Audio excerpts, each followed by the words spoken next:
Good morning मित्रांनो. तर आजचं मिशन आहे self pampering like a pro. आणि आज दिवसभर तुम्ही माझ्यासोबत असणार आहात, कारण तुमच्याशिवाय मला जास्त ओळखतं तरी कोण.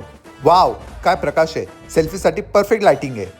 Battery check, it's almost full, एकदम माझ्यासारखी. चला मग आज मी स्वतःला ट्रीट करतो मम्मीच्या स्वादिष्ट जेवणाने. सादर आहे किचनची राणी शेफ मम्मी, जी मला शिकवणार आहे परफेक्ट गोलपोळी कशी बनवायची. परफेक्ट गोलपोळी अगोदर लाटणं पकडायला तर शिक. हे मॉडर्न आर्ट म्हणून सुद्धा मी विकू शकतो. अरे फोन सकाळपासून वापरतो, जरा फोन चार्जिंगला लाव. चार्जिंगसाठी ब्रेक माझा Realme 14X तुझ्यासारखा सॉलिड आणि स्ट्रॉंग आहे. याला चार्जिंगच्या ब्रेकची बिलकुल गरज नाही. एकदा चार्ज करा आणि 2 दिवस बॅटरी फुल. या फोनमध्ये आहे 6000 mAh बॅटरी, जी आहे खूप strong. Self pampering done. Memories बनवल्यात. माझा Realme 14X 5G, जो आहे एक टिकाऊ 5G किलर.